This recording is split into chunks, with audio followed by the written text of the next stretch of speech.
no coração geográfico e anímico da Baía de Todos os Santos, onde o Atlântico tropical entrega as suas águas à costa histórica de Salvador, habita uma linhagem de colossos modestos. São seres de aço e fogo cuja razão de ser se encontra na execução de uma dança silenciosa e de força descomunal. Este não é um porto qualquer. É uma testemunha da história. Um enclave onde as naus do descobrimento procuraram abrigo, e onde as marcas do passado são tão profundas como os canais artificiais que agora o sulcam. Nas colinas circundantes, a explosão de cor barroca do Pelourinho atua como um observador silencioso da modernidade industrial das docas, tecendo um contraste perpétuo entre a era colonial e o presente interligado. Nesta confluência de épocas, o domínio não pertence aos titãs que atravessam os oceanos, esses leviatãs que transportam o pulso manufaturado do planeta, mas aos seus sentinelas, aos seus guias, aos seus ferozes e ao mesmo tempo precisos domadores. São os rebocadores, e entre eles, o Witzer Sinis é uma lenda que se sussurra na língua da ferrugem, do diesel e do salitre. O seu casco, de um vermelho intenso e provocador, transcende a simples pintura para se tornar uma declaração de princípios, uma insígnia de honra que colide violentamente com o azul profundo e, por vezes, agitado da Baía. É o tom do sangue oxigenado, do poder em estado puro, da vida que pulsa nas profundezas da sua casa das máquinas. Contemplá-lo em repouso, amarrado ao seu cais como uma fera de presa domesticada, é cair num engano óptico. Parece pequeno, quase trivial, perante a escala avassaladora do porto, com as suas gruas que rasgam o firmamento como insetos de uma era remota, e as muralhas de contentores que se erguem como os vestígios de uma civilização de ciclopes. Mas essa calma é uma farsa, uma pausa carregada de uma energia latente que, se libertada sem controlo, poderia fazer as leis da física tremerem. É uma força contida, aguardando o sinal para impor a sua ordem sobre o caos inerente ao deslocamento de massas colossais. O Witzer Sinis não é um navio no sentido convencional. É, em essência, um músculo, um compêndio de poder de tração concebido com um fim único e admirável: deslocar o que parece inamovível. Nas suas entranhas alojam-se dois motores principais, gigantes metálicos cujo valor não se mede na velocidade que podem alcançar, uma métrica secundária no seu universo, mas na força sustentada e brutal que são capazes de desenvolver. Em conjunto, produzem milhares de cavalos de força, não para correr livremente pela planície do oceano, mas para puxar, empurrar e fazer girar massas que excedem as 100.000 toneladas. Esta capacidade é quantificada num conceito essencial, quase místico no seu meio: o Bohrart Pull, ou tração de ponto fixo. É a medida exata do seu poder, o dado que o define. Para o calcular, o rebocador é amarrado a um cais especial através de um cabo de resistência sobre-humana, fixado a um cabeço de amarração de betão e aço ancorado nas entranhas da terra. De seguida, os motores são levados à sua potência máxima enquanto um dinamômetro registra a tensão gerada.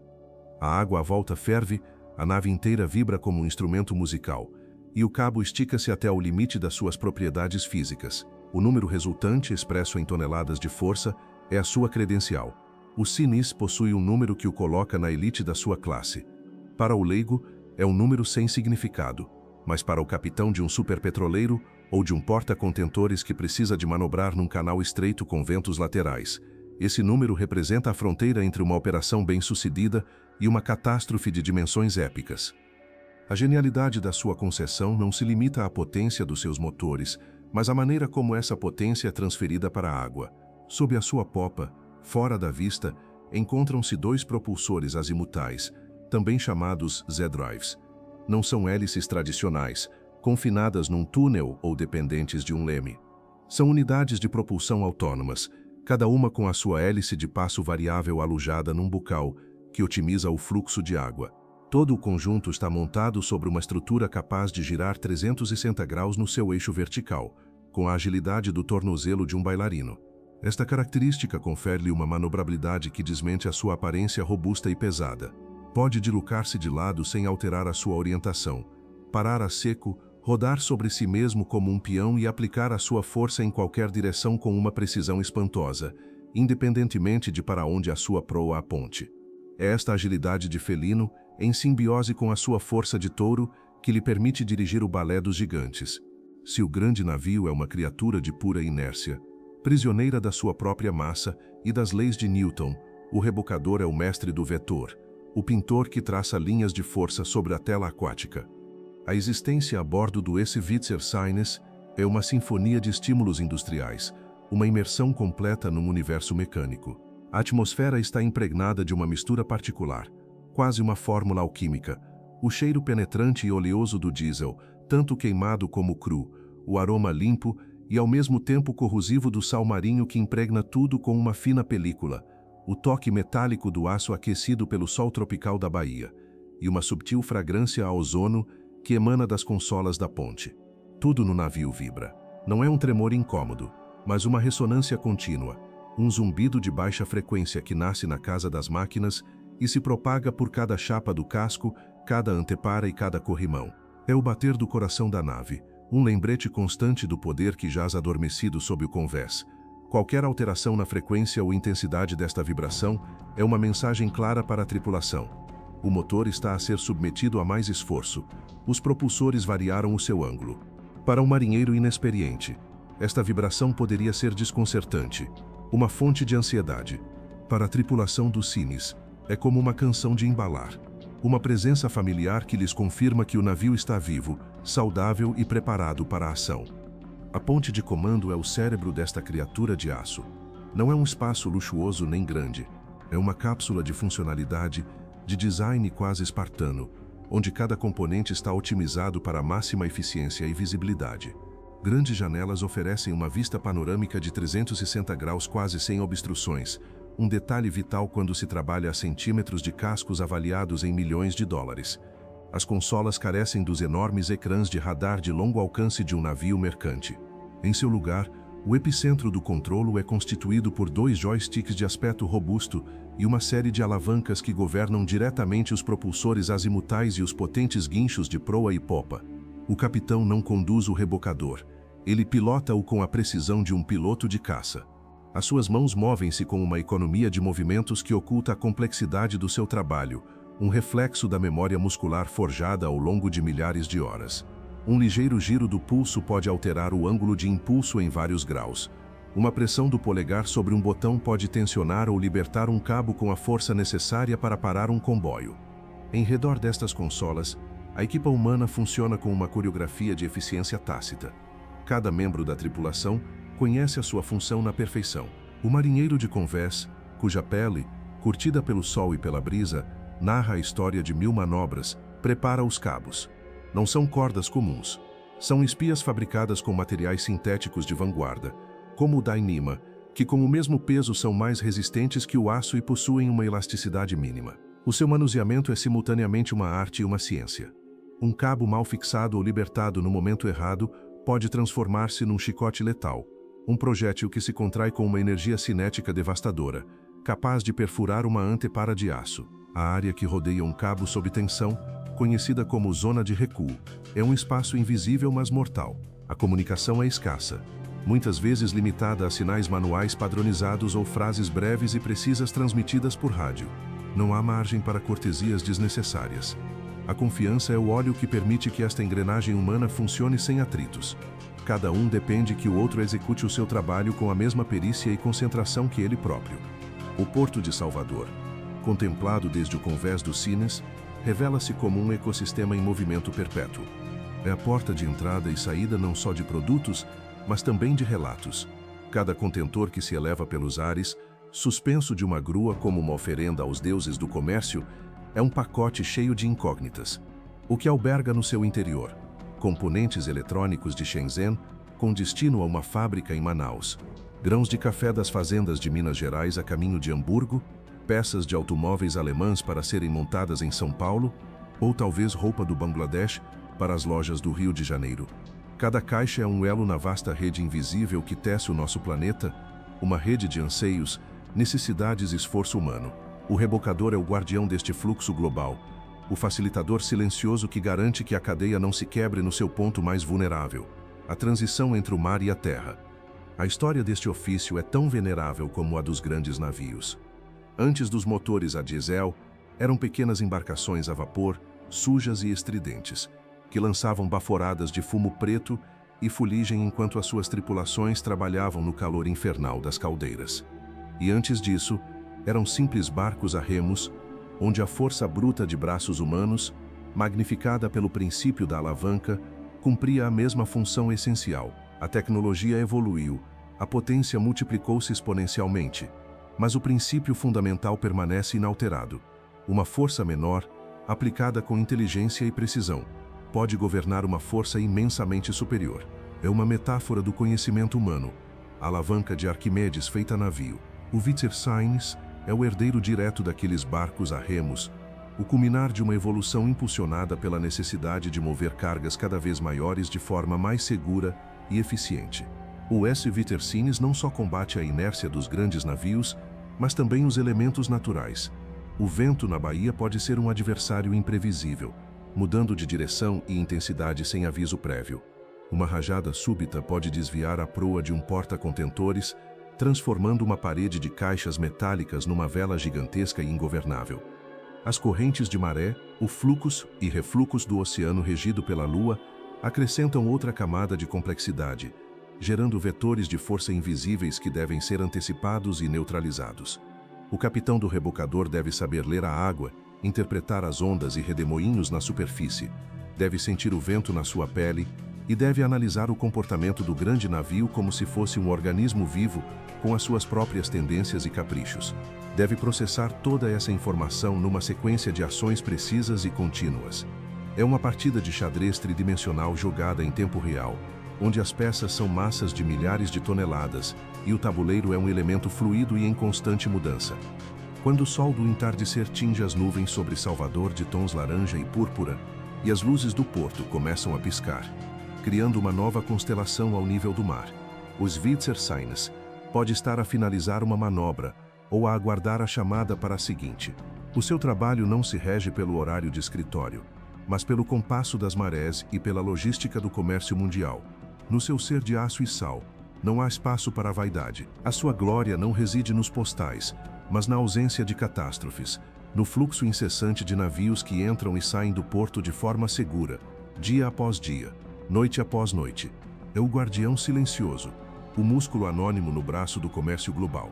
A pintura vermelha do seu casco, erodida pelo atrito e pelo sal, não é apenas uma cor, é o testemunho do seu trabalho, a pele de um guerreiro que trava batalhas diárias sem esperar reconhecimento, apenas a satisfação silenciosa do dever cumprido, enquanto seu coração a diesel continua a bombear, sempre pronto para a próxima dança.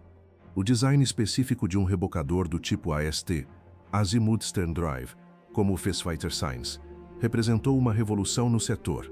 Ao contrário dos rebocadores tradicionais com uma única hélice leme, que são notoriamente desajeitados ao mover-se para trás ou de lado, o design AST oferece uma plataforma de força omnidirecional.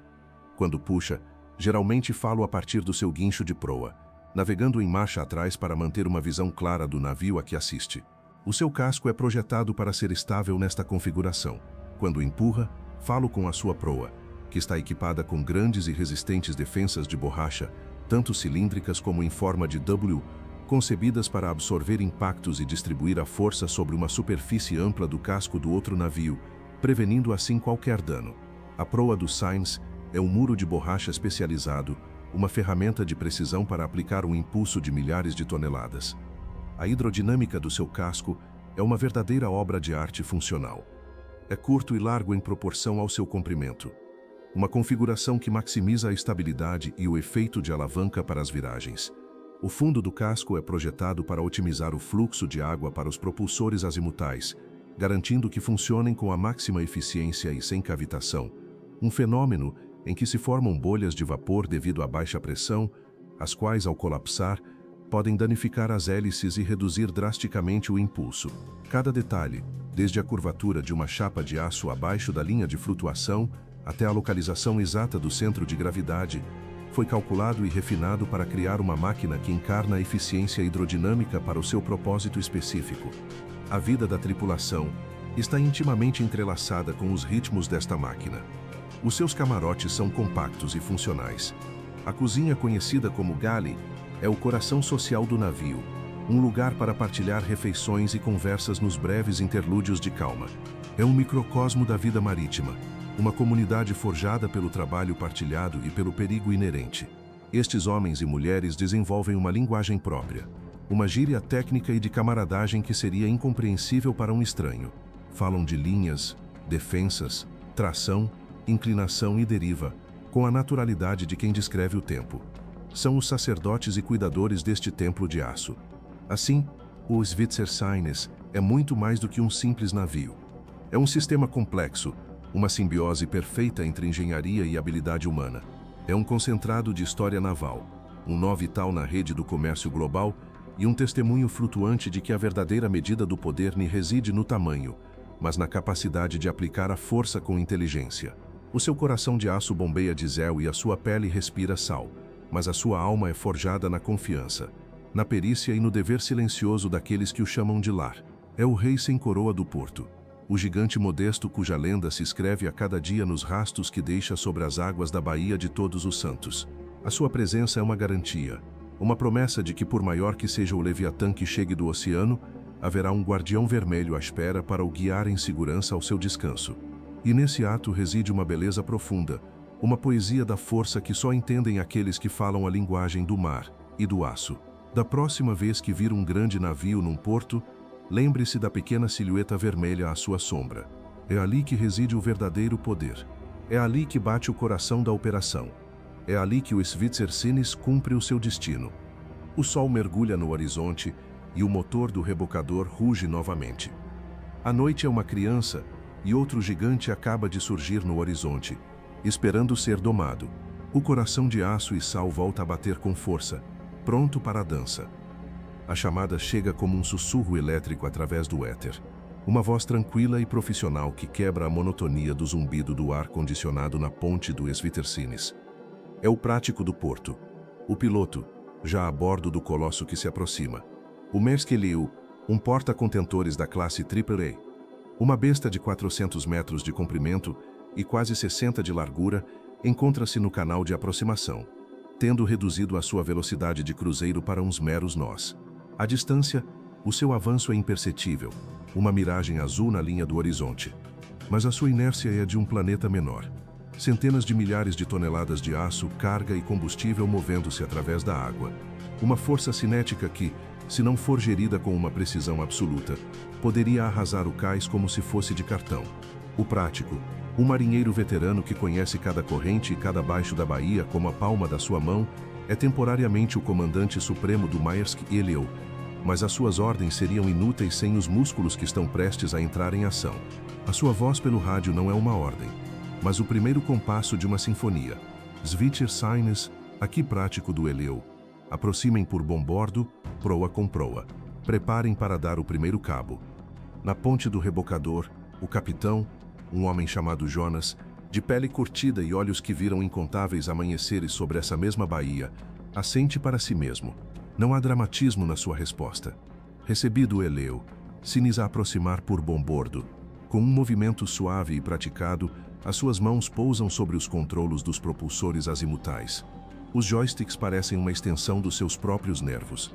Um leve impulso para frente, uma subtil rotação do pulso direito e o Sinis ganha vida. O rugido dos motores a diesel aumenta uma oitava, a vibração sob os seus pés intensifica-se e o rebocador descola do cais com a agilidade de um inseto aquático. Não há um leme para girar, não há uma proa que deva ser enfiada lentamente. O navio move-se de lado, deslizando sobre a água com uma graça que contradiz as suas mais de 500 toneladas de deslocamento. Começa a aproximação, a primeira fase do que Jonas chama a dança imóvel. É uma dança porque requer ritmo, coordenação e uma comunicação não verbal quase telepática entre os participantes. Ele, a sua tripulação, o prático na ponte do gigante, e o capitão do outro rebocador, o Schweitzer Bahia, que se aproxima pelo lado de estibordo do porta-contentores. Mas é imóvel porque o objetivo não é a velocidade, mas o controlo absoluto de um movimento infinitesimalmente lento. O Maersk Eleu não pode simplesmente travar. As suas hélices, ao girarem marcha atrás, podem deter o seu avanço, mas à custa de perder quase por completo a governabilidade, já que o fluxo de água sobre o leme se torna caótico. A paragem e o posicionamento final dessa massa dependem quase inteiramente das forças externas que os rebocadores estão prestes a aplicar. À medida que o Sines se aproxima, a escala do porta-contentores torna-se esmagadora. O casco azul do Maerskelleu eleva-se da água como um penhasco, uma parede de aço sem fim que bloqueia o horizonte. As letras brancas do nome do navio são mais altas que uma pessoa.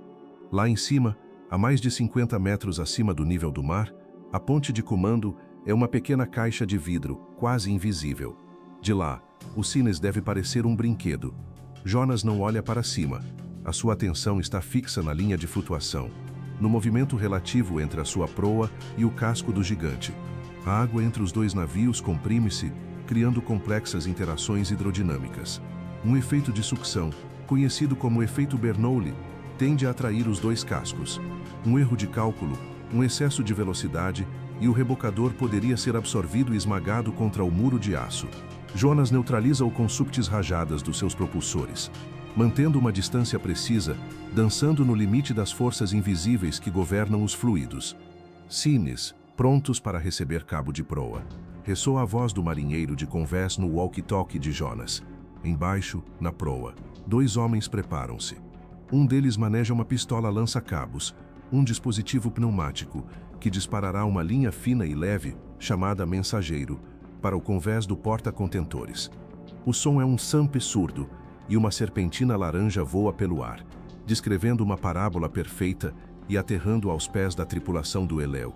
É um ato de uma precisão espantosa, realizado a partir de uma plataforma em constante movimento em direção a um alvo também em movimento. Uma vez recebido o mensageiro, a tripulação do navio grande utiliza-o para içar o verdadeiro cabo de reboque. Uma espia da espessura de um braço humano, cuja extremidade está firmemente ancorada ao guincho principal do Sines. Cabo firme a bordo, confirma o rádio. Agora começa a verdadeira prova de força. Jonas não aplica atenção de repente. Seria como tentar parar um elefante em debandada com um laço. A tensão deve ser gradual, permitindo que a elasticidade do cabo absorva a energia inicial.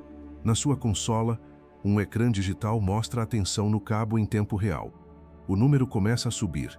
5 toneladas, 10, 20.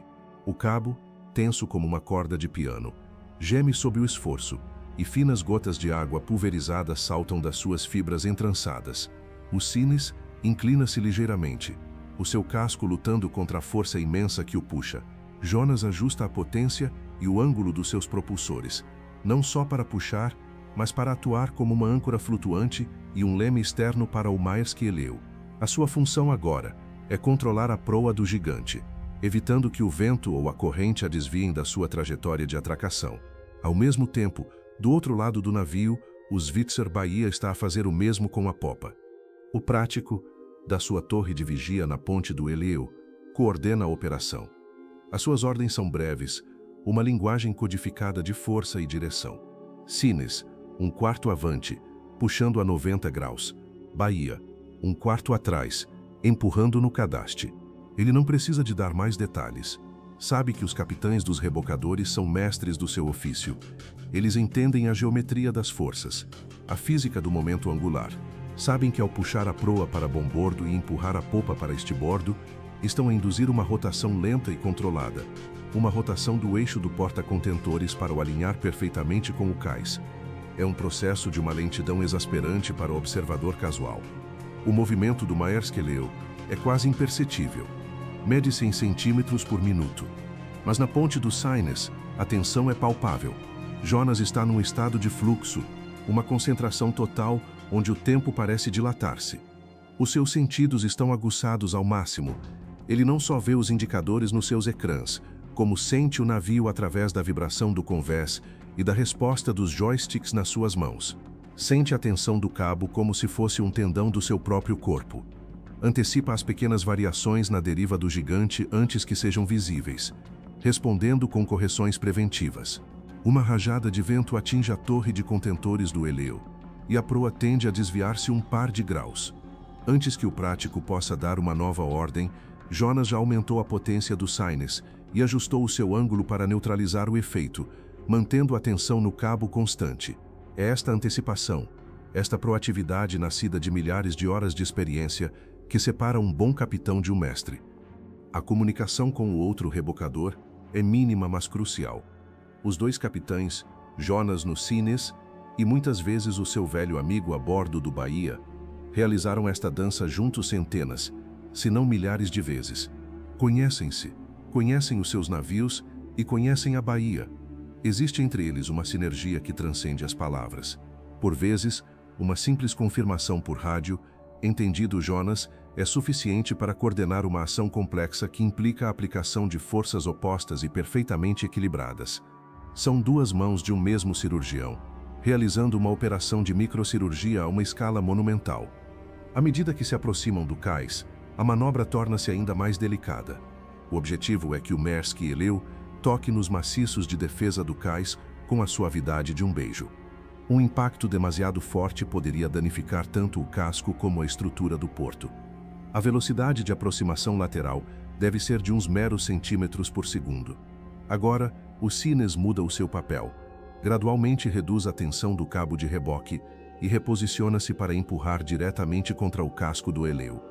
É uma manobra arriscada que requer uma sincronização perfeita. O cabo afrouxa e, por um instante, o controlo sobre a proa reduz-se. Nessa janela de tempo, Jonas deve mover o seu rebocador de uma posição de tração para uma de impulso. Os propulsores azimutais rugem e o Sines pivota e desliza com uma precisão espantosa, até que a sua proa, protegida pelas defensas de borracha, faz contato com o casco do gigante. O som do contacto é um gemido surdo e profundo, a borracha a comprimir-se contra o aço. Agora o Sines é um ariete de precisão. Jonas aplica potência, empurrando a proa do Eleu os últimos metros em direção ao cais, enquanto o Bahia faz o mesmo com a popa. A tripulação do porto, os amarradores, esperam em terra, prontos para receber as espias de amarração do grande navio. É a fase final da dança. O prático dá as últimas ordens, ajustando a posição final do navio com uma precisão de decímetros. Sines, um pouco mais de potência. Mantenha a pressão. Mantenha a pressão. Bahia aguenta aí. Largar primeiro cabo de proa. Do Maersk Eleu lançam as pesadas espias de amarração, que são recolhidas pelos amarradores e fixadas aos enormes cabeços de ferro fundido do cais. Um por um, os cabos são tensionados, conectando finalmente o Leviatã à terra firme. Só quando o prático confirma navio atracado e seguro, todas as linhas firmes, é que Jonas relaxa a pressão. Os motores do Sines reduzem o seu rugido a um murmúrio, e o rebocador separa-se lentamente do costado do porta-contentores. A tensão na ponte dissipa-se como o nevoeiro da manhã. Jonas recosta-se no seu assento pela primeira vez em quase uma hora, sentindo o suor frio na sua nuca. Os seus músculos, tensos pela concentração, relaxam. A dança terminou. Um gigante de 200.000 toneladas foi levado do mar aberto até um ponto fixo em terra, movendo-se a uma velocidade quase nula, numa demonstração de poder controlado que roça o milagroso. Ninguém na cidade de Salvador, que continua com a sua vida do outro lado do porto, está ciente da batalha de forças que acabou de se travar. Ninguém aplaude. A única recompensa é uma breve confirmação por rádio. Bom trabalho, Sines. Bom trabalho, Bahia. Prontos para a próxima. Jonas olha pela janela. O Maersk Eleu agora faz parte da paisagem do porto, uma estrutura inerte da qual as gruas começarão a extrair a sua preciosa carga. A sua viagem terminou, por agora. A viagem do Sines, no entanto, é um ciclo sem fim. Jonas traça o rumo de regresso ao seu cais. No caminho, cruzam-se com outro navio que sai, um petroleiro. O ciclo começa de novo. Esta dança imóvel é a sua vida, a sua arte e a sua ciência. É uma coreografia de física aplicada, uma meditação em movimento sobre a responsabilidade e o poder. E na execução perfeita desta dança, na segurança silenciosa de cada navio que atraca e zarpa, Jonas e a sua tripulação encontram um propósito profundo e uma satisfação que nenhuma outra profissão lhes poderia oferecer. O rebocador vermelho, pequeno e desafiador, desliza de volta para o seu lugar de descanso, o seu coração a diesel a bater a um ritmo mais tranquilo, esperando pacientemente pela música da próxima chamada, o começo da próxima dança imóvel nas águas tranquilas e profundas da Bahia. Neste mundo de gigantes, eles são os mestres da escala, aqueles que entendem que o verdadeiro controlo não consiste em libertar o poder, mas em contê-lo com uma precisão infinita. É a arte de mover montanhas, 1 centímetro de cada vez. A 70 metros sobre a superfície dançante da Baía de Todos os Santos, no santuário silencioso e climatizado que é a ponte de comando do Maesqueleu, o mundo adquire uma perspectiva diferente. Aqui, o tempo estica-se e a escala deforma-se. O capitão Anders Jensen, um dinamarquês de barba grisalha e uma calma que parece esculpida em granito nórdico, observa a operação através dos grossos vidros blindados. Para ele, esta fase final da sua viagem transatlântica é sempre a mais angustiante. Durante semanas, na vastidão do oceano aberto, ele era o mestre absoluto do seu domínio. O seu navio, uma maravilha da engenharia moderna, respondia às suas ordens com uma obediência lenta, mas previsível. O piloto automático, guiado por satélites, mantinha o rumo com uma precisão infalível. O único drama eram as tempestades ocasionais ou a monotonia esmagadora do horizonte infinito. Mas aqui, nos confins do porto, ele é um rei sem poder, um espectador no seu próprio trono. Cedeu o controle operacional da sua nave, ao prático do porto, um homem local que mal conhece, mas em cuja perícia deve depositar uma confiança absoluta. Da sua torre de vigia, os rebocadores que trabalham febrilmente embaixo parecem brinquedos de banho. O Schwitzer Seines, com o seu casco vermelho brilhante, é uma mancha de cor na água, o seu imenso poder apenas uma abstração. O capitão Jensen pode ver o rasto branco que os seus propulsores geram, pode sentir a subtil mas inconfundível vibração, quando o rebocador empurra contra o seu casco, mas a verdadeira magnitude da força aplicada é algo que só pode intuir através dos instrumentos e da lenta resposta da sua própria nave. O seu navio, o Maesqueleu, não gira. O mundo parece rodar à sua volta. É uma sensação vertiginosa e desconcertante, há de ser um ponto de referência estático enquanto o universo se reajusta para o acomodar. O Maesqueleu é mais do que um navio. É um fragmento de território soberano, uma cidade flutuante dedicada a um único propósito, o transporte. No seu ventre de aço, empilhados numa matriz vertiginosa, que se eleva mais de 10 andares acima do convés principal, descansam até 18.000 contentores de 20 pés. Teu é uma metrópole de caixas metálicas, cada uma um pequeno universo selado. O capitão Jensen não sabe, nem precisa de saber, o que há dentro da maioria delas. O seu manifesto de carga é um documento de milhares de páginas, uma lista interminável de códigos e descrições, peças de maquinaria, produtos químicos perigosos, têxteis, eletrônicos de consumo, bananas refrigeradas. Cada caixa é o ponto final de uma cadeia de produção e o começo de uma cadeia de distribuição. São os tijolos com que se constrói a economia global e o seu navio é o pedreiro que os transporta através dos oceanos. A vida a bordo deste Leviatã é um estudo de contrastes. Por um lado, a escala monumental da nave e a sua missão. Por outro, a existência íntima e muitas vezes solitária da sua tripulação de apenas 25 pessoas. Uma equipa tão reduzida para governar uma estrutura mais longa que o Empire State Building é possível graças a um nível de automação que roça a ficção científica. A Casa das Máquinas, um espaço cavernoso nas profundezas do casco, está muitas vezes deserta. O motor principal, um diesel de 2 tempos e baixa velocidade tão alto como um edifício de 4 andares e com a potência de uma pequena vila, funciona sem supervisão humana direta durante a maior parte do tempo. O seu ritmo é um bater lento e profundo. Um thump, thump, thump, que reverbera por toda a estrutura do navio, um mantra hipnótico que marca o passo dos dias e das noites no mar. Os tripulantes, uma mistura de oficiais dinamarqueses e marinheiros filipinos, vivem numa superestrutura compacta na popa do navio.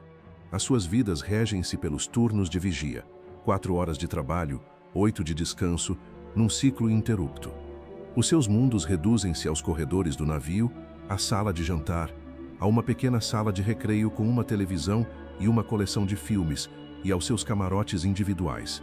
O contato com o mundo exterior chega através de uma ligação à internet por satélite, lenta e cara, um fio tênue que os conecta a famílias e amigos a milhares de quilômetros de distância. São os nômadas anônimos da globalização, fantasmas que habitam a infraestrutura invisível que sustenta o estilo de vida moderno. A viagem que agora termina em Salvador começou há quase um mês no porto de Busan, na Coreia do Sul. De lá, o Maesqueleu deslizou através do Mar da China Meridional. Evitando tufões e frotas de pesca, passou pelo Estreito de Malaca, um gargalo do comércio mundial, onde a ameaça da pirataria é uma preocupação constante, e cruzou o vasto e solitário Oceano Índico, contornou o Cabo da Boa Esperança, enfrentando as lendárias ondas e ventos do Cabo das Tormentas, e finalmente empreendeu a longa travessia do Atlântico Sul. Em cada porto intermédio, Singapura, Tanger, algumas caixas desciam e outras subiam, num tetris logístico de uma complexidade espantosa, planeado por algoritmos a milhares de quilômetros de distância.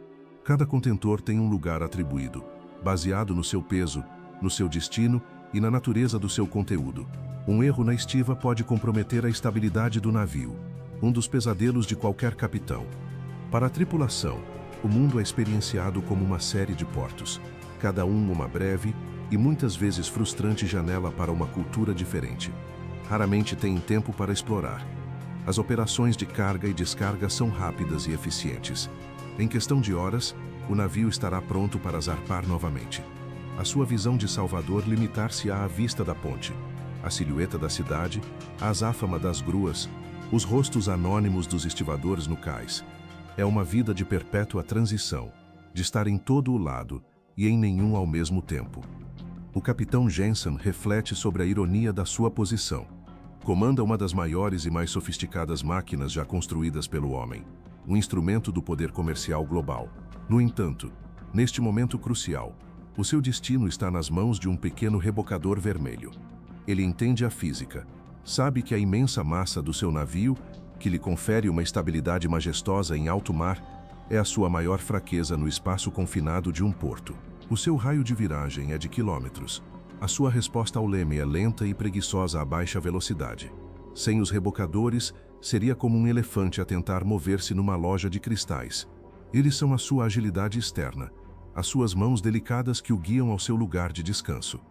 A comunicação entre o prático na sua ponte e os rebocadores é um balé de instruções precisas. Jensen e os seus oficiais monitorizam cada ordem, cada resposta, nos seus próprios rádios. Seguem o progresso nas suas cartas náuticas eletrônicas, que mostram a posição do navio com uma precisão de centímetros. Um ecrã mostra as imagens das câmaras de circuito fechado na proa e na popa, oferecendo uma visão que os olhos humanos não poderiam alcançar. Veem a proa dos cines a pressionar contra o seu casco, uma imagem que seria assustadora se não fizesse parte de uma coreografia controlada. Cada gemido do aço, cada vibração é analisada. O primeiro oficial informa as distâncias ao cais, cantando os números com voz monótona. 50 metros a proa, 30 metros a popa. A atmosfera é de uma calma tensa, a quietude que precede o momento crítico. O ventre do Maersk-Eleu não transporta apenas mercadorias, transporta tempo. As bananas nos contentores refrigerados, refers, foram colhidas no Equador há 2 semanas. O sistema de controlo de atmosfera no seu interior abrandou o seu processo de amadurecimento, mantendo um equilíbrio preciso de temperatura, umidade e níveis de etileno. Devem chegar ao supermercado no momento certo, nem verdes nem passadas. A sua viagem é uma corrida contra a bioquímica. Os componentes eletrônicos noutra caixa fazem parte de uma cadeia de abastecimento just in time. São necessários numa fábrica no interior do Brasil para serem montados em automóveis na próxima semana. Um atraso de um único dia pode parar uma linha de produção e custar milhões. O Maersk-Eleu é um elo numa cadeia de tempo incrivelmente precisa e frágil. Quando finalmente as espias de amarração são fixadas e o motor principal é silenciado, um tipo diferente de silêncio desce sobre o navio. É o fim do movimento. O bater constante do motor, o pano de fundo das suas vidas durante o último mês para. O efeito é desorientador. O navio, que foi um organismo vivo e em movimento, torna-se uma estrutura estática, uma extensão do cais. Para a tripulação, é um momento de alívio e também de um estranho vazio. A tensão da navegação terminou, mas também o propósito da viagem. Agora começa a fase de carga e descarga, um período de ruído industrial e atividade externa que invade o seu lar flutuante. As gruas posicionar-se-ão sobre eles, as suas sombras varrendo o convés, e começarão a extrair os contentores um por um, como um cirurgião a extrair órgãos. O capitão Jensen assina a documentação que o prático lhe apresenta, agradecendo-lhe formalmente pelos seus serviços. O prático irá embora, e com ele, o controlo local. O capitão volta a ser o mestre do seu navio, mas de um navio imóvel. Debruça-se no parapeito da ponte e olha para baixo. O Future Signs já se está a afastar. Uma pequena mancha vermelha que encolhe com a distância. Jensen sente uma pontada de algo parecido com gratidão ou talvez respeito profissional. Aqueles homens no seu pequeno e robusto navio praticam uma forma de marinharia que é simultaneamente mais antiga e mais intensa que a sua. A sua é uma marinharia de vastos espaços e tecnologia de longo alcance. A deles é de proximidade, força bruta e delicadeza instantânea. São duas faces da mesma moeda. Dois aspectos essenciais do domínio humano sobre o mar. Do ventre do Leviatã, o mundo do porto é um lugar estranho e fascinante. É o destino, o ponto final, mas também um lembrete da sua própria vulnerabilidade. Sem a ajuda de forças externas e a perícia local, a sua magnífica criação da engenharia seria pouco mais que um perigo flutuante, uma ameaça para si mesma e para os outros. O Maesqueleu, com todo o seu poder e a sua glória, não pode completar a sua missão sozinho. Precisa da dança, precisa da guia, precisa do impulso do pequeno gigante vermelho que agora desaparece no horizonte do porto. E nessa dependência reside uma profunda verdade sobre a interconexão, não só do comércio global, mas de todas as empresas humanas. Até o maior Leviatã precisa de um pastor. O capitão Jensen vira-se e dirige-se ao seu camarote. É hora de descansar um pouco antes que comece o ruidoso trabalho das gruas. O ventre do Leviatã, por fim, está em repouso, e na sua quietude sonha com o próximo oceano, a próxima viagem, a próxima vez que o seu próprio poder, e não o de outros, seja a única lei. Mas mesmo nesse sonho, uma pequena mancha vermelha permanece na periferia da sua consciência. Um lembrete da dança que sempre deve acontecer antes que o descanso seja possível. O Porto de Salvador não é simplesmente um lugar geográfico, um ponto de encontro entre a terra e o mar. É um organismo vivo, um ecossistema complexo e pulsante com os seus próprios ritmos, as suas próprias leis não escritas e a sua própria hierarquia de predadores e presas. É uma cidade dentro de uma cidade. Um território de fronteira onde convergem e colidem mundos díspares. Visto à distância, do miradouro do elevador Lacerda que liga a Cidade Alta e a Cidade Baixa, o porto é uma maquete de ordem industrial.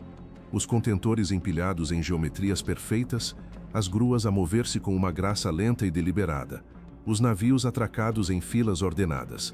Mas ao nível do solo, no asfalto manchado de óleo e poeira dos cais, essa ilusão de ordem dissolve-se num turbilhão de atividade humana e mecânica. Um caos controlado, que opera 24 horas por dia, 7 dias por semana, indiferente ao sol abrasador, aos aguaceiros tropicais, ou às festividades que possam paralisar o resto da cidade. O ar no porto tem a sua própria atmosfera, mais densa e carregada do que em qualquer outro lugar.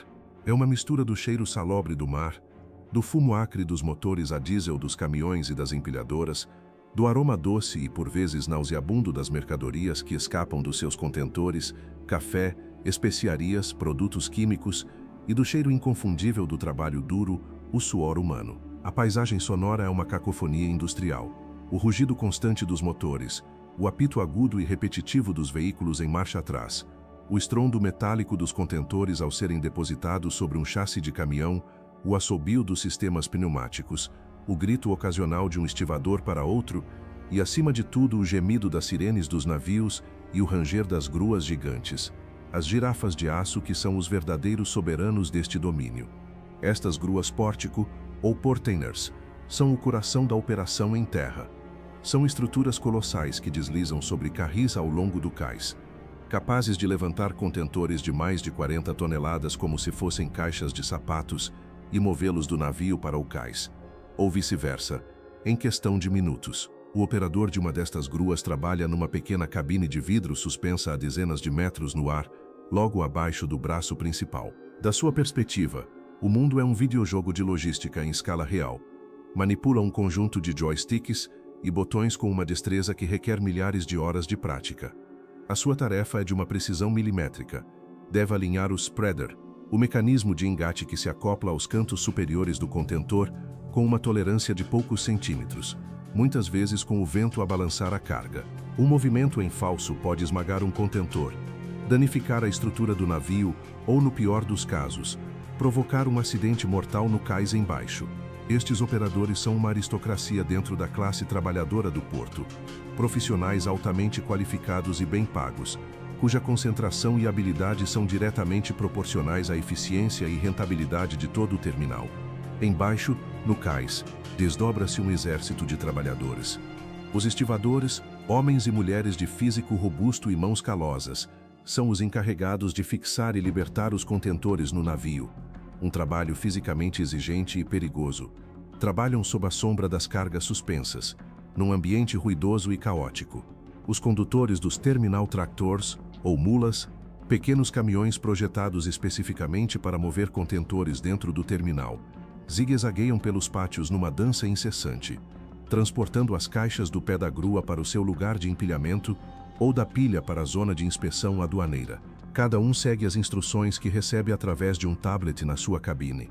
Um sistema informático centralizado, o Terminal Operating System TOS, que é o cérebro invisível que orquestra cada movimento, otimizando as rotas e minimizando os tempos mortos. Este sistema sabe a localização exata de cada um dos milhares de contentores no pátio, o seu historial, o seu destino e o seu estado. É a mente de colmeia do porto. Mas o porto é muito mais do que o terminal de contentores. É uma encruzilhada de mundos. Na zona da alfândega, agentes com uniformes impecáveis inspecionam a documentação e, ocasionalmente, o conteúdo físico dos contentores. São os guardiões da fronteira, encarregados de garantir que os impostos são pagos e que não entram mercadorias ilegais, drogas, armas, produtos falsificados. O seu trabalho é um jogo do gato e do rato. Utilizando perfis de risco, tecnologia de digitalização de raios-x e, por vezes, a pura intuição para detectar anomalias no fluxo maciço de mercadorias. Um contentor selecionado de inspeção pode significar dias de atraso e custos adicionais para o importador. Uma fonte constante de tensão e negociação. Nos escritórios que rodeiam o perímetro do porto, outro tipo de trabalho é realizado. Agentes aduaneiros, transitários, representantes das linhas de navegação, um ecossistema de colarinhos brancos que lidam com a burocracia que torna possível o movimento físico das mercadorias. Passam os seus dias em frente a ecrãs de computador, gerindo conhecimentos de embarque, bills of lading, declarações de importação, seguros de transporte e pagamentos. São os tradutores entre a linguagem do comércio internacional e a realidade física do porto. Um erro num número, uma assinatura em falta num documento, pode deixar uma carga de $1 milhão retida no cais durante semanas. A história de Salvador está intrinsecamente ligada ao seu porto. Durante séculos foi um dos mais importantes do Hemisfério Sul, o principal porto de entrada de escravos africanos no Brasil. Milhões de pessoas foram desembarcadas à força nestes mesmos cais. O seu sofrimento e o seu trabalho forçado construíram a riqueza da colônia. As águas da Bahia e a terra sobre a qual assenta o porto moderno estão impregnadas desta história trágica. Hoje, as mercadorias substituíram as pessoas como carga principal, mas o porto continua a ser um lugar de poder e, por vezes, de exploração. Os sindicatos de estivadores lutam para manter os seus direitos e salários num mundo cada vez mais automatizado. Os camionistas que esperam durante horas fora dos portões do terminal para recolher um único contentor queixam-se das condições e dos baixos fretes. O porto é um espelho das desigualdades e das lutas da sociedade em geral. É também um lugar de encontros improváveis. O marinheiro filipino do Maersk-Eleu, que desce à terra por umas poucas horas, procura um cartão SIM local para ligar à sua família. Numa pequena loja nos arredores do porto, é atendido por um comerciante de origem libanesa cuja família chegou ao Brasil há 3 gerações. Um camionista do interior do sertão da Bahia, que conduziu durante 2 dias para entregar uma carga de mangas destinadas à exportação para a Europa, partilha um café e uma conversa com um executivo alemão de uma empresa de logística que está de visita de inspeção. Por um breve momento, os seus mundos, normalmente separados por oceanos e continentes, tocam-se. O porto é este tecido de interações humanas, um microcosmo da aldeia global. A noite transforma o porto. O calor do dia dissipa-se, mas a atividade não cessa. Potentes focos de luz inundam os pátios, criando uma paisagem de sombras longas e contrastes duros.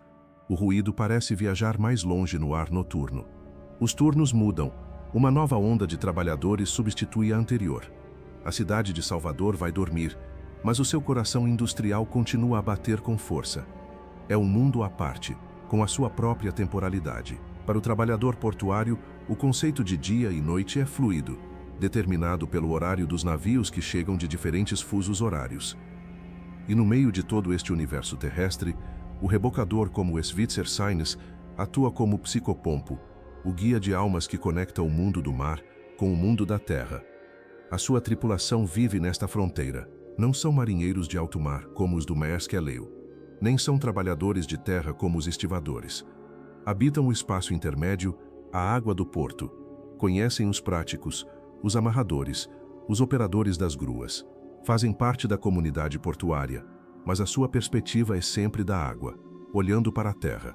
São os mediadores, os facilitadores essenciais, sem os quais os dois mundos não poderiam interagir. O ecossistema do porto estende-se para além das suas cercas.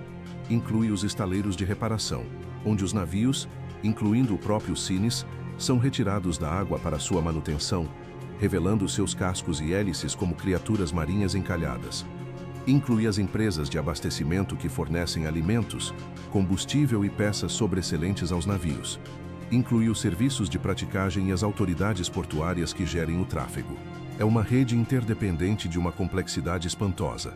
Uma falha numa parte da rede, uma greve de estivadores, uma grua avariada, o mau tempo que fecha o porto, pode ter um efeito dominó que se sente em todo o mundo, atrasando cargas e quebrando cadeias de abastecimento a milhares de quilômetros de distância. O Porto de Salvador, portanto, é muito mais do que aço e betão. É uma encruzilhada de capital, trabalho, tecnologia e história. É o ponto físico onde as abstrações da economia global se tornam realidade tangível. Cada caixa, cada navio, cada trabalhador é uma história. O caminhonista que transporta soja, o operador da grua que descarrega produtos eletrônicos, o capitão do rebocador que guia um navio-tanque. Juntos, sem estarem plenamente conscientes disso, tecem a teia do mundo moderno.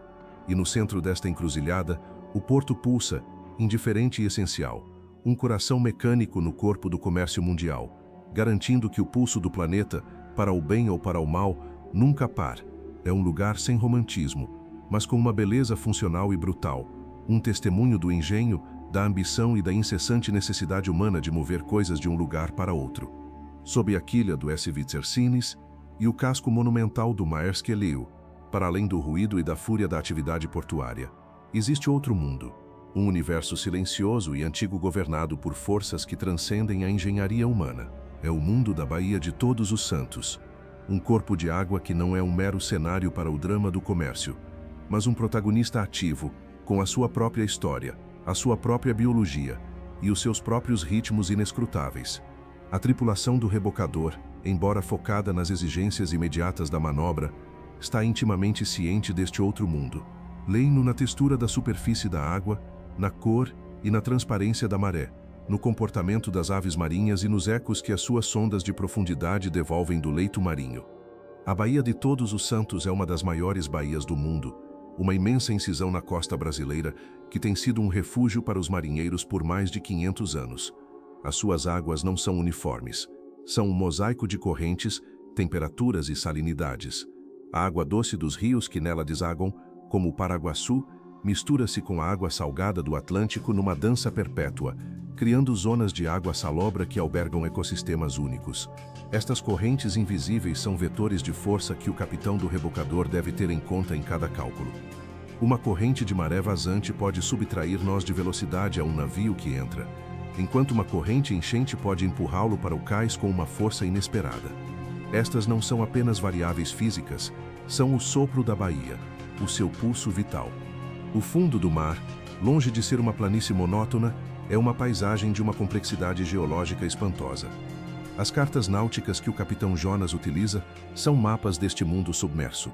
Mostram canais dragados pelo homem, rotas seguras para os navios de grande calado, representados como autoestradas submarinas, mas também revelam os contornos naturais do leito marinho, bancos de areia que se deslocam com as estações, afloramentos rochosos, que são os restos de antigas formações geológicas, e desfiladeiros submarinos que se afundam na escuridão.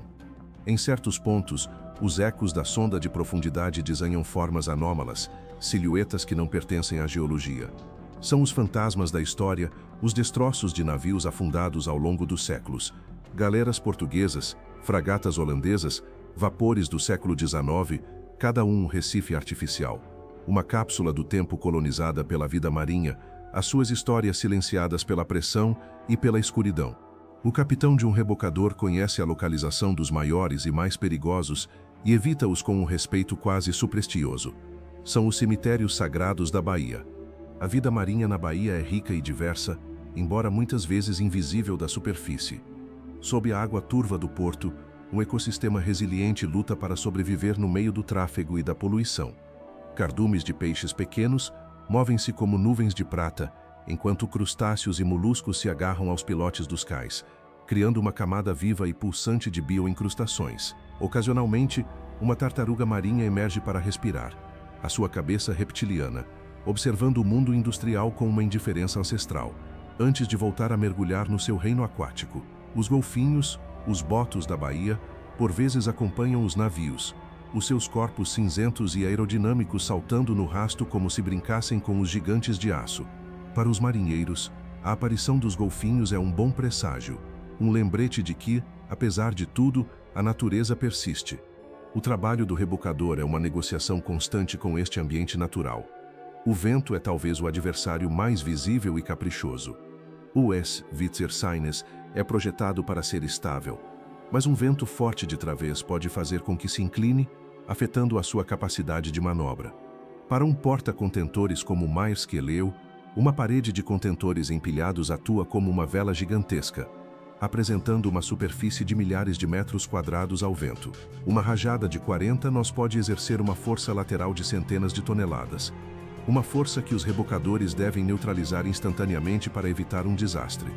O capitão do rebocador deve ser um meteorologista amador, capaz de interpretar as nuvens, a direção da ondulação e as súbitas mudanças na pressão barométrica para antecipar o comportamento do vento. A chuva tropical, tão comum em Salvador, apresenta outro tipo de desafio. Os aguaceiros podem ser tão intensos que reduzem a visibilidade a quase zero em questão de segundos, transformando a ponte de comando numa bolha isolada num mundo branco e ruidoso. Nessas condições, os marinheiros dependem por completo dos seus instrumentos. O radar, o GPS, a sonda de profundidade. A manobra torna-se um exercício de fé cega na tecnologia, uma dança de pontos de luz num ecrã. O convés do rebocador torna-se escorregadio e perigoso, e o trabalho dos marinheiros de convés, a manusear os pesados cabos, torna-se ainda mais árduo e arriscado. Mas o mar não é apenas um conjunto de desafios a superar. É também uma fonte de beleza austera e profunda que recompensa aqueles que sabem olhar. Um amanhecer sobre a Bahia pode pintar o céu e a água com cores de uma intensidade que nenhum artista conseguiria replicar. A lua cheia pode traçar um caminho de prata líquida sobre a superfície, transformando a paisagem industrial num cenário de sonho. A bioluminescência, o fenômeno pelo qual o plâncton microscópico emite luz ao ser agitado, por vezes transforma o rasto do rebocador num rasto de fogo-fato azul e verde na noite escura. São estes momentos de graça inesperada que aliviam a monotonia e a dureza do trabalho, conectando a tripulação a algo maior e mais antigo que eles próprios. Existe também uma consciência crescente do impacto ambiental da atividade portuária. O Svitzer Sinus e outros navios modernos são projetados para serem mais eficientes no consumo de combustível e para minimizar as emissões. São implementados protocolos rigorosos para prevenir derrames de petróleo ou produtos químicos. No entanto, a própria presença de uma infraestrutura tão maciça e um tráfego tão intenso inevitavelmente deixa uma marca. A dragagem dos canais altera os fundos marinhos, o ruído submarino dos motores pode afetar a comunicação dos mamíferos marinhos e a introdução de espécies invasoras através da água de lastro dos navios é uma ameaça constante para o equilíbrio ecológico da Bahia. A água de lastro é um exemplo perfeito dos dilemas da globalização. Os grandes navios como o Maersk Eleu recolhem milhares de toneladas de água do mar num porto para manter a estabilidade quando viajam com pouca carga e libertam-na no seu porto de destino ao carregar novas mercadorias. Nessa água viajam como clandestinos milhares de organismos microscópicos, larvas, bactérias, algas, de um ecossistema para outro. Se estas espécies conseguirem estabelecer-se no novo ambiente, podem deslocar as espécies nativas e causar danos ecológicos e econômicos incalculáveis. Hoje em dia, existem sistemas de tratamento de água de lastro a bordo para esterilizar antes da sua descarga. Mas o legado de décadas de trocas não regulamentadas persiste em muitos ecossistemas portuários do mundo. O capitão Jonas, enquanto pilota o seu rebocador, processa toda esta informação de forma quase subconsciente. A sua ligação com a Baía é profunda e pragmática. Não é o amor romântico de um poeta pelo mar, mas o respeito de um artesão pelo seu material de trabalho. Conhece os seus caprichos, os seus perigos e a sua beleza. Sabe que, por mais poderoso que seja o seu navio, ele é apenas um visitante num reino que existia muito antes dos homens e que continuará a existir muito depois de o último navio ter enferrujado. O seu trabalho não é conquistar o mar, mas colaborar com ele, utilizando o seu conhecimento para navegar as suas complexidades de forma segura.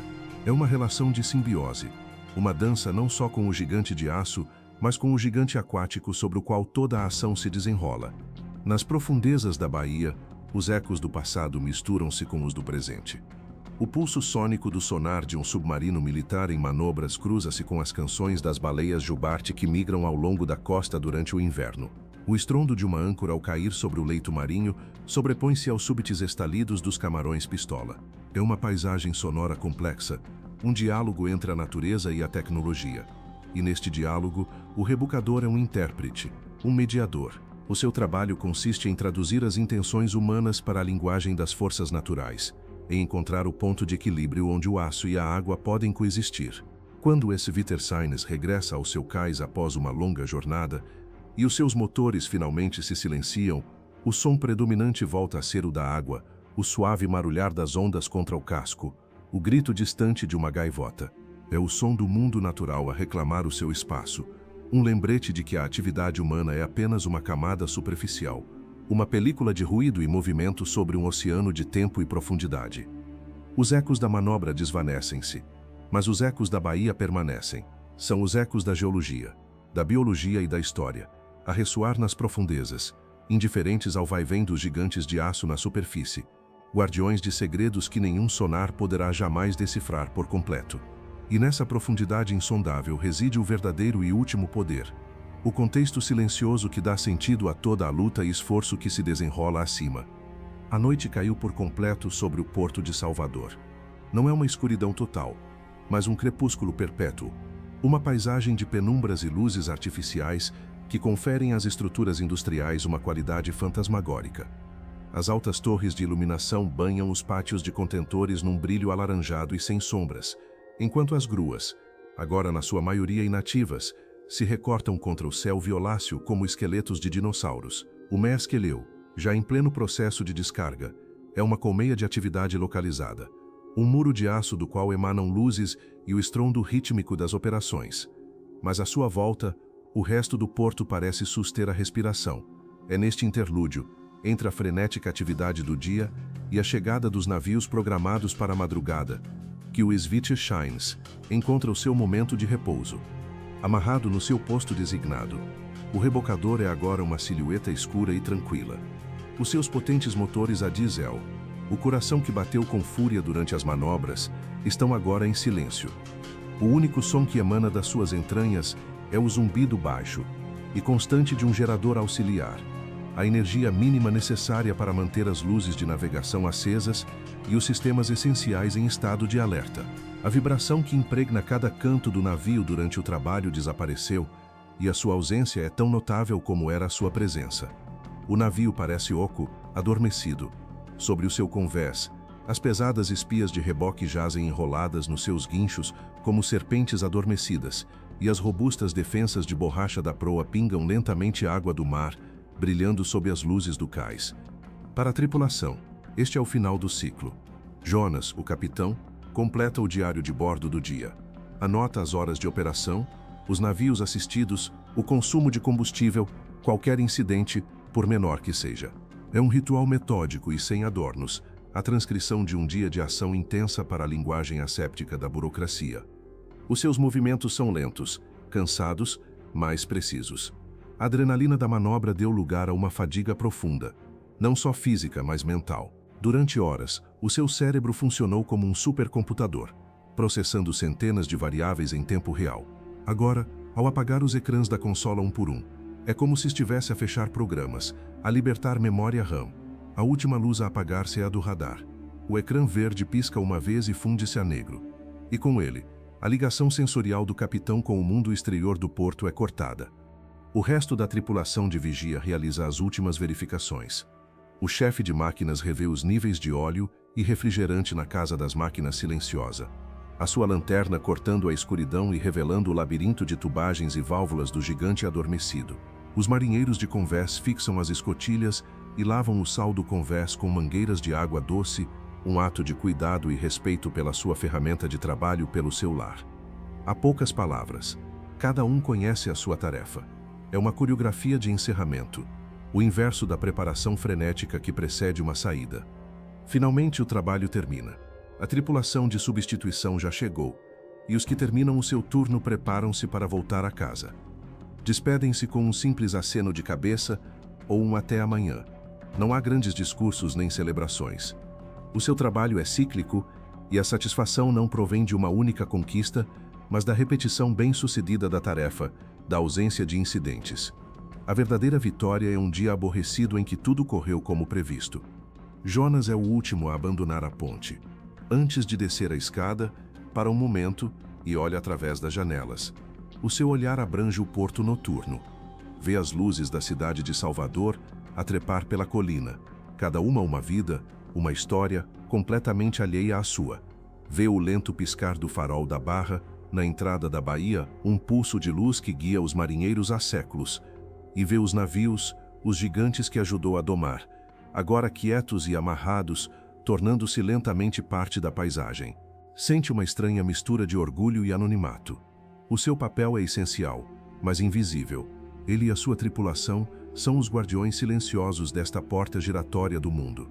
Ao descer à terra, o chão firme parece estranho sob os seus pés, depois de 12 horas sobre um convés em movimento. O ar cheira diferente. A terra, a vegetação, aos gases de escape dos carros. Caminha para o estacionamento e os sons do porto desvanecem-se, substituídos pelos da cidade. O contraste é brutal. O mundo do porto, com as suas regras, a sua linguagem e os seus perigos, parece um universo paralelo ao que acabou de abandonar.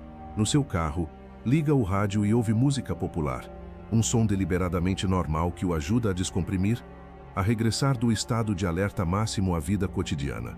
A viagem para casa é um trânsito entre duas identidades.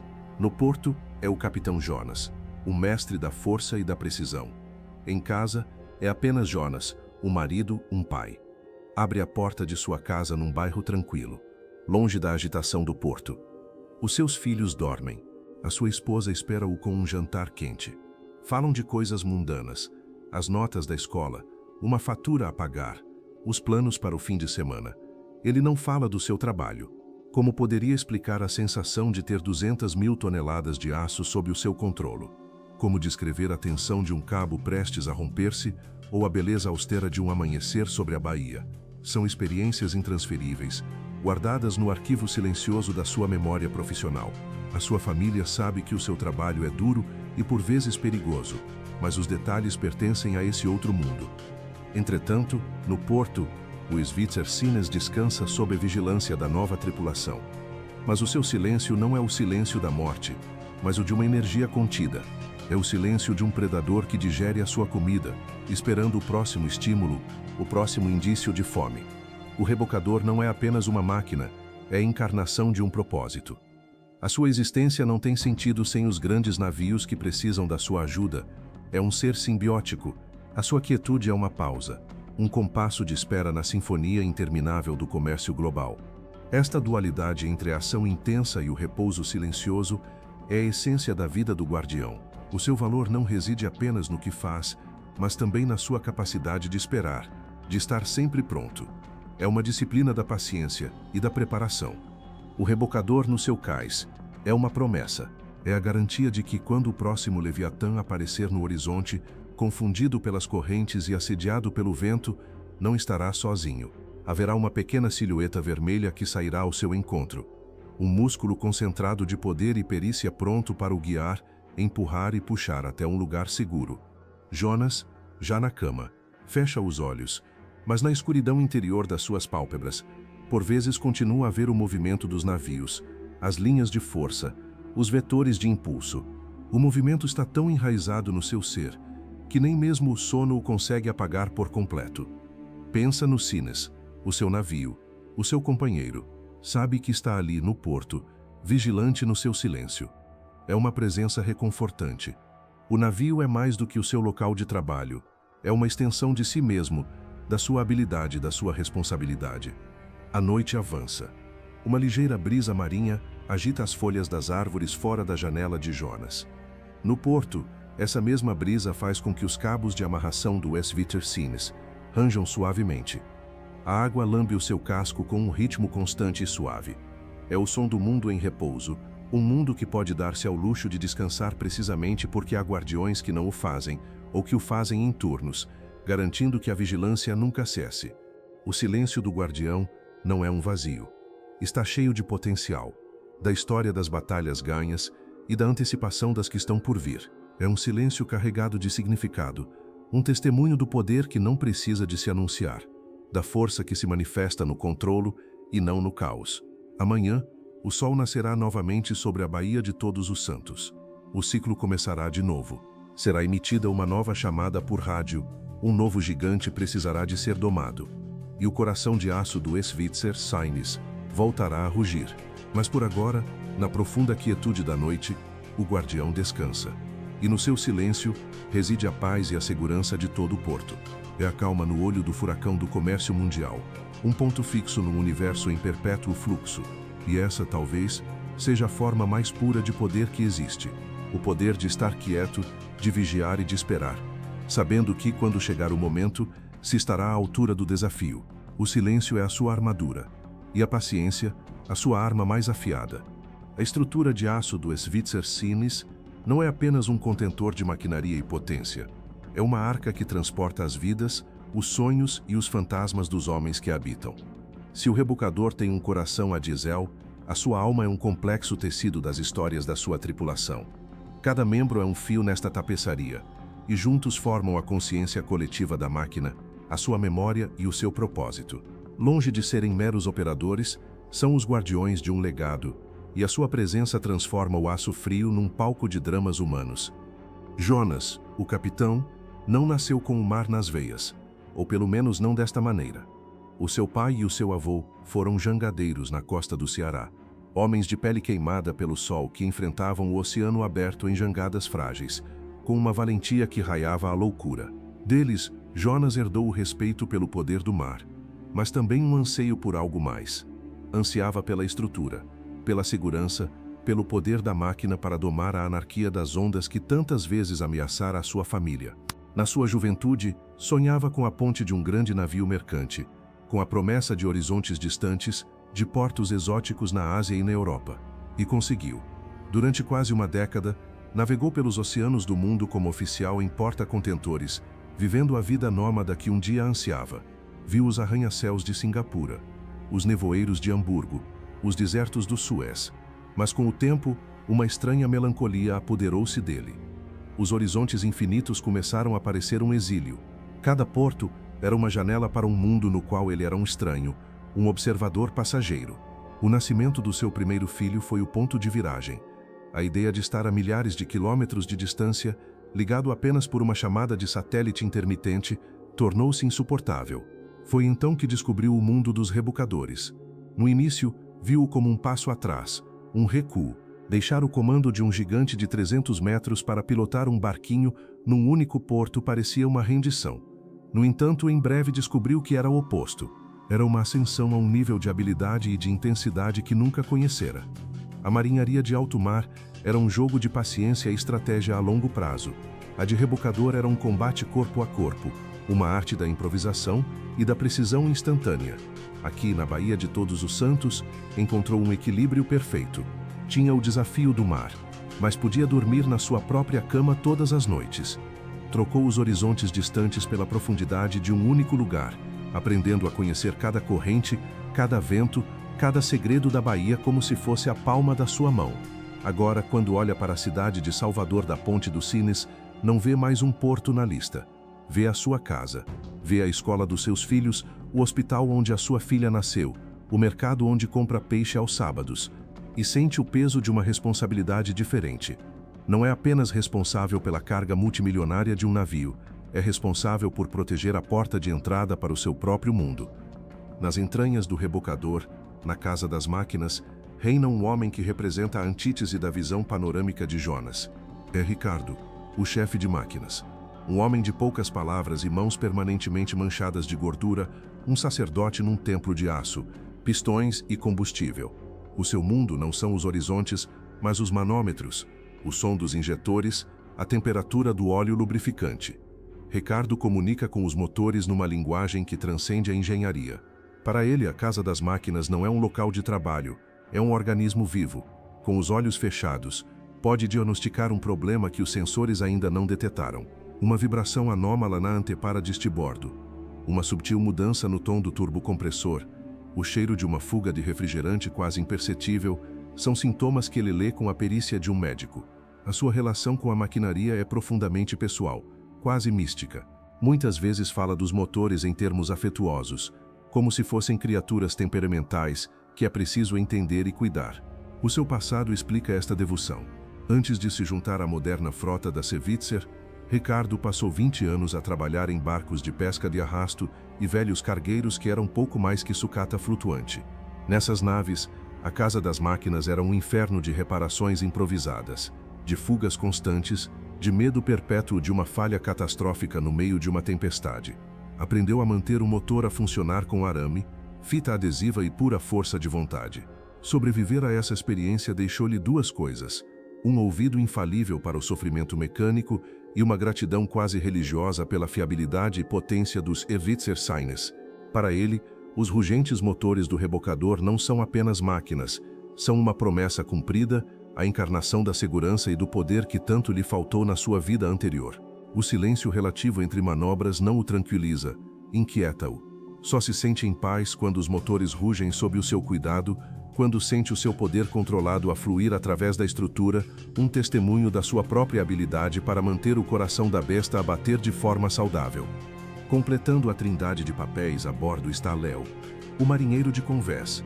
Com apenas 25 anos, representa o futuro, a nova geração de marinheiros.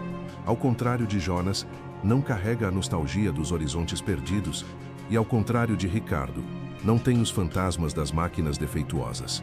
Para Léo, o Sines é o único mundo marítimo que conheceu, e aborda-o com uma mistura de pragmatismo juvenil e um espanto que os veteranos já perderam. Cresceu numa das favelas que salpicam as colinas de Salvador, com vista para o mesmo porto em que agora trabalha. Em criança, via os grandes navios entrar e sair, e pareciam-lhe naves espaciais de outro planeta. O porto era um símbolo de um mundo inalcançável, um lugar de poder e riqueza que não tinha nada a ver com a sua realidade. Conseguir trabalho nos rebocadores foi o seu bilhete de saída, uma oportunidade para quebrar o ciclo de pobreza da sua família. Cada turno, cada cabo que segura, cada nó que ata, é um ato de rebelião contra o destino que parecia escrito para ele. O trabalho é duro, fisicamente exigente. As suas mãos, embora jovens, já estão a desenvolver os caulos do ofício, mas na exigência física encontra uma estranha libertação. Há uma honestidade brutal no trabalho de convés. Não há lugar para a ambiguidade. Ou o nó está bem feito, ou não está. Ou o cabo está seguro, ou não está. A precisão das suas ações tem consequências imediatas e tangíveis, algo que lhe dá um sentido de controlo e de propósito que nunca sentira. Envia metade do seu salário para a sua mãe. Está a poupar para estudar logística portuária. Vê o seu trabalho atual não como um fim, mas como uma universidade prática. Observa Jonas na ponte, absorvendo a forma como gere as crises. Ouve Ricardo na casa das máquinas, aprendendo sobre a interdependência entre o poder e a delicadeza. Léo é uma esponja, e o Svitzer Seines é a sua sala de aula. A sua juventude e a sua perspectiva por vezes chocam com o cinismo cansado dos veteranos, mas também injetam uma energia e uma esperança vitais no pequeno ecossistema da tripulação. Estes três homens, e os outros que rodam nos turnos, formam uma família disfuncional, mas ferozmente leal. As suas interações desenvolvem-se nos espaços confinados da nave, principalmente na pequena cozinha durante as pausas. Em redor de uma mesa de metal, com chávenas de café forte, o protocolo da ponte e da casa das máquinas relaxa.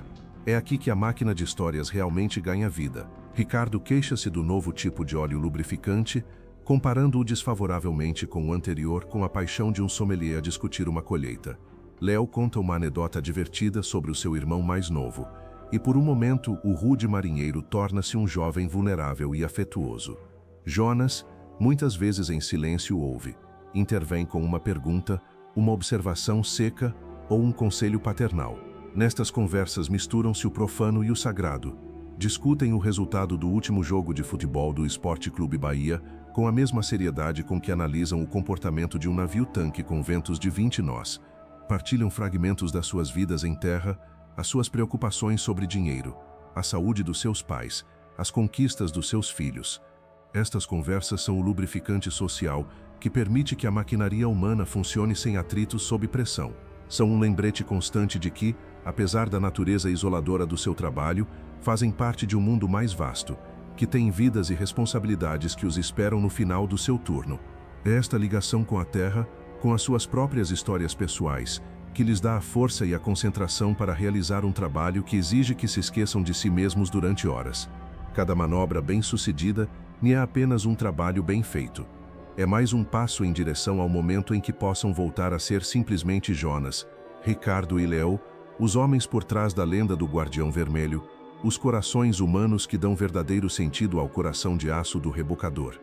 Na imensa e complexa maquinaria da economia global, o Wiedersines é um componente aparentemente minúsculo, uma peça de relojoaria cujo papel é tão crucial quanto invisível para o consumidor final.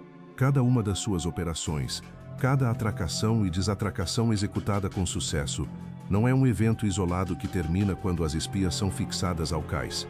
É, pelo contrário, o primeiro movimento, o bater de asas inicial de uma borboleta de aço cujas ondas se propagam através de continentes e oceanos, desencadeando uma cascata de efeitos, histórias e consequências que ligam a Baía de Salvador às vidas de pessoas a milhares de quilômetros de distância. O trabalho de Jonas e da sua tripulação não consiste simplesmente em mover navios. Consiste em pôr em marcha inúmeras cadeias de causalidade, em ser o catalisador anônimo de 1 milhão de histórias. Consideremos um dia típico, uma manobra aparentemente rotineira. O Maersk-Leo atraca sem incidentes, graças à perícia do Cines e do seu gêmeo. A operação dura 75 minutos, dentro do tempo previsto. Assim que o prático dá a confirmação, as gruas pórtico começam a sua dança. Uma das primeiras caixas a ser descarregada. Um contentor refrigerado mantido a uma temperatura constante de 2 graus Celsius. Contém um lote de vacinas de última geração, destinadas a uma campanha de imunização contra uma doença tropical nas zonas rurais do estado da Bahia. Este contentor é içado do navio e depositado no chassi de um caminhão que espera, com o motor já a trabalhar. O condutor, que esteve à espera durante 3 horas, inicia imediatamente a sua viagem para o interior. Uma corrida de 8 horas contra o tempo e o calor para entregar a carga num centro de distribuição regional.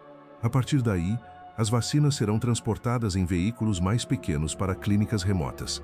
Numa pequena aldeia a 400 quilômetros de Salvador, uma mãe leva o seu filho a uma dessas clínicas. A criança recebe a vacina que a protegerá para toda a vida. A mãe agradece à enfermeira, a enfermeira ao sistema de saúde.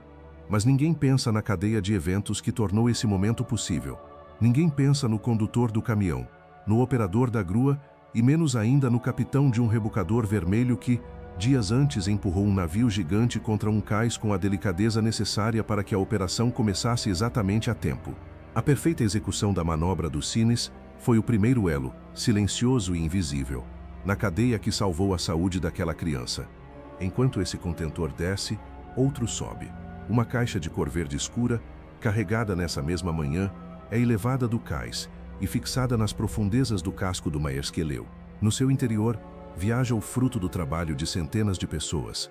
Toneladas de polpa de açaí congelada, colhida de forma sustentável na floresta amazônica, processada numa cooperativa perto de Belém e transportada em barcaça e caminhão até ao porto de Salvador. O destino desta carga é o porto de Long Beach, na Califórnia. 18 horas após a manobra do Cines, o Maersk-Leo zarpa, novamente com a ajuda do rebocador, na sua longa viagem para o norte. 3 semanas depois, o contentor de açaí chega aos Estados Unidos. É transportado para uma fábrica de processamento nos arredores de Los Angeles, onde se torna a base para batidos e bowls energéticos que se vendem em cadeias de alimentos saudáveis por toda a costa oeste. Num ginásio de Santa Mônica, uma jovem atriz, depois de uma dura sessão de treino, compra um desses bowls. Enquanto come, revê um guião no seu tablet, sentindo-se revitalizada e concentrada. A energia que lhe proporciona esse superalimento da Amazônia, a clareza mental que a ajuda a preparar a sua audição, depende de uma cadeia logística que se estende por meio mundo. O sucesso dessa audição, um papel que poderia mudar a sua carreira, está, numa medida infinitesimal mas real, ligado à habilidade de um marinheiro chamado Leo para fixar um cabo numa noite úmida em Salvador, permitindo que o navio que transportava o seu futuro pequeno almoço partisse sem demora. Estas são as histórias do sucesso, as consequências positivas de um sistema que funciona como um relógio. Mas o poder do efeito borboleta do aço revela-se com maior crueza quando se contempla o contrafactual, a anatomia de um pequeno fracasso. Imaginemos um cenário alternativo. Durante a manobra de atracação do Maersk-Leo, um dos propulsores azimutais dos Cines sofre uma falha hidráulica inesperada. Não é uma falha catastrófica, mas o rebocador perde 50% da sua potência e manobrabilidade. Jonas e a sua tripulação, com uma habilidade extraordinária, conseguem evitar uma colisão, mas a operação para. É necessário um segundo rebocador, que está ocupado na outra extremidade do porto. A manobra atrasa 90 minutos. Um atraso de 90 minutos. Na escala das viagens transoceânicas, parece insignificante, mas as consequências propagam-se e amplificam-se. O caminhão que esperava as vacinas perde a sua janela de saída. Devido às regulações sobre as horas de condução, o condutor tem de fazer uma paragem de descanso prolongada e a entrega ao centro de distribuição atrasa 12 horas. Este atraso faz com que se perca a ligação com as carrinhas de entrega às clínicas mais remotas, que só viajam uma vez por dia. A campanha de vacinação naquela pequena aldeia é adiada 48 horas. Durante esse lapso, uma dúzia de crianças que deveriam ter sido imunizadas contraem a doença. A maioria recuperará, mas uma delas, com uma condição pré-existente, sofrerá complicações permanentes. Uma vida alterada para sempre por uma fuga de óleo hidráulico a milhares de quilômetros de distância. Ao mesmo tempo, o atraso na saída do Maersk-Leo tem outras consequências.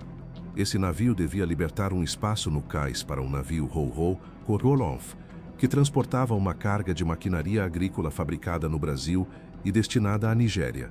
O atraso do Eleu obriga o Ro-Ro a esperar ancorado na baía durante quase um dia. Esta maquinaria é crucial para um programa de desenvolvimento agrícola financiado por uma ONG internacional, programado para começar com a época das sementeiras. O atraso na chegada dos tratores significa que os agricultores locais perdem a janela ótima para plantar as suas culturas. A colheita desse ano será 20% menor do que o esperado, afetando a segurança alimentar de milhares de pessoas e pondo em perigo a viabilidade econômica do projeto. É esta imensa e assustadora rede de interdependências que define o peso da responsabilidade sobre os ombros da tripulação dos Cines. O seu trabalho não é um simples serviço. É uma função da qual depende a previsibilidade de um sistema global incrivelmente complexo e frágil. São os guardiões não só dos navios, mas do tempo, da sincronização precisa que permite que as cadeias de abastecimento funcionem. Cada decisão que Jonas toma, cada ação de Ricardo na Casa das Máquinas, cada nó de Leo no convés, é um ato com uma alavancagem extraordinária. São homens comuns a realizar um trabalho extraordinário, situados num ponto de estrangulamento crítico do comércio mundial. O seu sucesso passa despercebido, absorvido pelo funcionamento normal do sistema. O seu fracasso, por menor que seja, poderia ressoar numa sala de hospital, num campo de cultivo ou na conta de resultados de uma empresa do outro lado do planeta. O Switzer Cines, portanto, é muito mais do que um rebocador. É uma ferramenta para gerir a entropia, para impor ordem num sistema que tende naturalmente para o caos. É a encarnação física da confiança que os mercados depositam na logística. O efeito borboleta do aço é uma lei fundamental do nosso mundo interligado. E no coração desse efeito, no ponto exato onde a intenção humana se encontra com a física bruta, encontra-se um pequeno rebocador vermelho. Um guardião silencioso cujo trabalho diário é, literalmente, fazer o mundo girar da forma como se supõe que deve fazê-lo, uma história de cada vez.